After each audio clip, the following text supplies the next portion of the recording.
ഇന്ന് ഞാൻ വന്നിരിക്കുന്ന വലിയൊരു വീട് നിങ്ങൾ എന്റെ പുറകെ കാണുന്നുണ്ടല്ലോ. ഈ വീട്ടിലെ സ്റ്റോൺ കോട്ടഡ് ടൈല് ചെയ്തുകൊണ്ടിരിക്കുന്ന ഒരു ഭംഗിയുള്ള ഒരു കാഴ്ച നിങ്ങളിലേക്ക് കാണിക്കാനും എത്രമാത്രം ക്വാളിറ്റി ഉണ്ട്, എങ്ങനെയാണ് ഇത് ചെയ്യുന്നത് ഒക്കെ നമ്മൾ അറിയാൻ പോവാണ്. നേരെ എൻജോയ് ഇന്ത്യയുടെ വിശേഷങ്ങളിലേക്ക്. ഇതാണ് ശരിക്കും നമ്മളെ സ്റ്റോൺ കോട്ടഡ് മെറ്റൽ ടൈൽസിന്റെ ബേസ് ഷീറ്റ് എന്ന് പറഞ്ഞ സാധനം. ഓക്കെ, ഇത് തിക്നെസ് വരുന്ന 0.45 ആണ്. അതുപോലെ തന്നെ മുകളിൽ വരുന്ന ഈ ഒരു ഗ്ലിസറിംഗ് പോലെ കാണുന്നുണ്ടല്ലോ, ഇതാണ് അലുമിനിയം സിങ്ക് മിക്സിംഗ് കോട്ടിംഗ്. അതെന്താ ഉദ്ദേശിക്കുന്നത്? ഈ ഒരു മിക്സിംഗിന്റെ തിക്നെസ് ആണ് ശരിക്കും ഈ ടൈലിന്റെ ലൈഫ് പാൻ നിശ്ചയിക്കുന്നത്.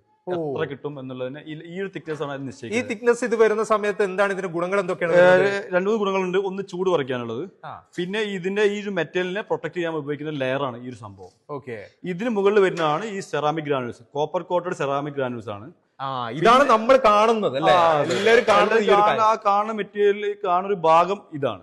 അപ്പൊ ഇത് ശരിക്കും ഈ ഒരു സംഭവമാണ് ഈ നമ്മളെ ഈ മഴ സൗണ്ട് ഇല്ലാതാക്കുന്നതും കാണാൻ ഭംഗി കിട്ടുന്നതും ടൈലിനെ കൂടുതൽ ലൈഫ് കൊടുക്കുന്നത്. ഇതിന്റെ മുകളിലേക്ക് ഇത് വരുന്ന സമയത്ത് ഇതിന് തുരുമ്പ് വരാനുള്ള പ്രശ്നങ്ങൾ അങ്ങനെ എന്തെങ്കിലും? തുരുമ്പ് വരാതിരിക്കാനാണ് ഈ ഒരു coating plus aluminium zinc mixing coating. ഇത് നമ്മൾ ചെയ്തെടുക്കുന്ന സമയത്ത് എന്തൊക്കെ കാര്യങ്ങൾ ശ്രദ്ധിക്കണം? ഇതിന് പ്രത്യേക സപ്പോർട്ട് കാര്യങ്ങൾ അങ്ങനെ എന്തെങ്കിലും ഉണ്ടോ? ഒന്നും, വളരെ ലൈറ്റ് ഫ്രെയിം ഇതിന് മതി എന്നുള്ളതാണ്.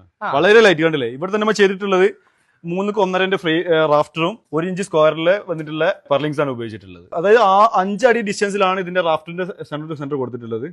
അതുപോലെ തന്നെ 350 ഇതിന്റെ